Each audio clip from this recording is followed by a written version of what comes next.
Sesudah itu, atas perintah Raja Darius, diadakanlah penyelidikan di perbendaharaan di Babel, di tempat naskah-naskah disimpan. Kemudian di Ahmeta, benteng yang di provinsi Media, didapati sebuah gulungan yang isinya sebagai berikut. Piagam. Pada tahun pertama zaman Raja Koresi, dikeluarkanlah perintah oleh Raja Koresi mengenai rumah Allah di Yerusalem. Rumah itu haruslah dibangun kembali sebagai tempat orang mempersembahkan korban sembelihan dan korban api-apian. Haruslah tingginya 60 hasta dan lebarnya 60 hasta. Dan haruslah dipasang 3 lapis batu besar-besar dan 1 lapis kayu. Biayanya harus dibayar dari perbendaharaan kerajaan. Dan juga perlengkapan emas dan perak rumah Allah yang diambil oleh Nebukadnezar dari bait suci yang di Yerusalem dan dibawa ke Babel itu haruslah dikembalikan, supaya kembali pula ke dalam bait suci yang di Yerusalem, ke tempatnya yang semula. Dan engkau haruslah menaruhnya di dalam rumah Allah. Oleh sebab itu, hai Tatnai, bupati daerah seberang sungai Efrat, dan Setar-Bosnai serta rekan-rekanmu, para punggawa daerah seberang sungai Efrat, hendaklah kamu menjauhkan diri dari sana. Biarkanlah pekerjaan membangun rumah Allah itu. Bupati dan para tua-tua orang Yahudi boleh membangun rumah Allah itu di tempatnya yang semula.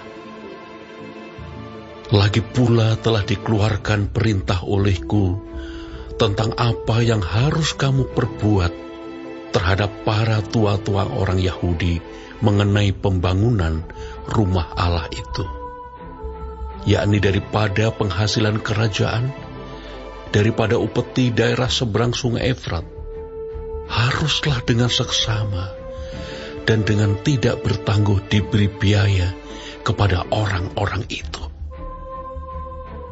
Dan apa yang diperlukan, yakni lembu jantan muda, domba jantan, anak domba untuk kurban bakaran bagi Allah semesta langit, juga gandum, garam, anggur, dan minyak, menurut petunjuk para imam yang di Yerusalem, semuanya itu harus diberikan kepada mereka hari demi hari tanpa kelalaian, supaya mereka selalu mempersembahkan korban yang menyenangkan kepada Allah semesta langit dan mendoakan raja serta anak-anaknya.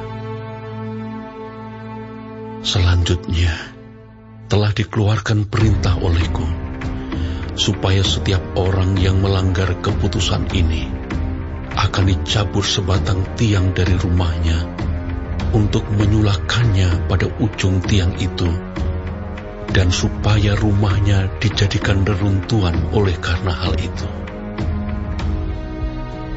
Maka Allah yang sudah membuat namanya diam di sana, biarlah ia merobohkan setiap raja dan setiap bangsa yang mengacungkan tangan untuk melanggar keputusan ini dan membinasakan rumah Allah yang di Yerusalem itu. Aku, Darius, yang mengeluarkan perintah ini, hendaklah itu dilakukan dengan seksama.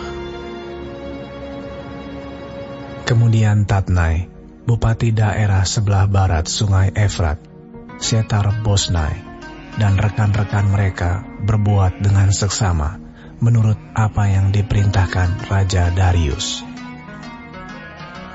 Para tua-tua orang Yahudi melanjutkan pembangunan itu dengan lancar, digerakkan oleh nubuat Nabi Hagai dan Nabi Zakaria bin Ido.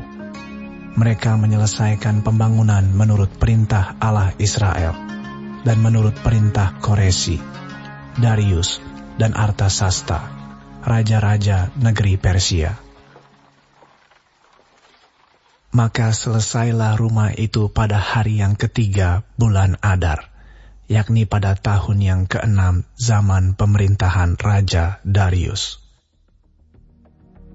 Maka orang Israel, para imam, orang-orang Lewi, dan orang-orang lain yang pulang dari pembuangan, merayakan pentahbisan rumah Allah ini dengan sukaria.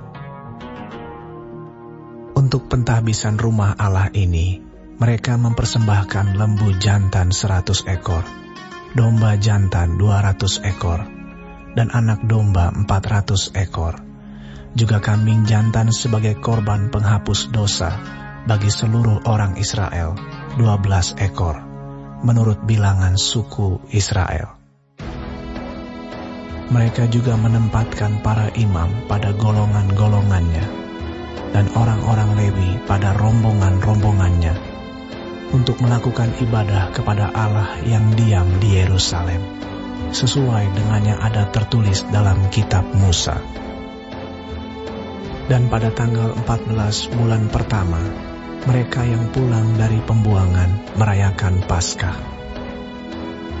Karena para imam dan orang-orang Lewi bersama-sama mentahirkan diri, sehingga tahirlah mereka sekalian. Demikianlah mereka menyembelih anak domba Paskah bagi semua orang yang pulang dari pembuangan dan bagi saudara-saudara mereka, yakni para imam, dan bagi dirinya sendiri. Orang-orang Israel yang pulang dari pembuangan memakannya, dan demikian juga setiap orang yang memisahkan diri dari kenajisan bangsa-bangsa negeri itu, lalu menggabungkan diri kepada mereka untuk berbakti kepada Tuhan Allah Israel. Lagi pula mereka merayakan hari raya roti tidak beragi dengan sukacita 7 hari lamanya, karena Tuhan telah membuat mereka bersukacita. Ia telah memalingkan hati raja negeri Asyur kepada mereka, sehingga raja membantu mereka dalam pekerjaan membangun rumah Allah, yakni Allah Israel.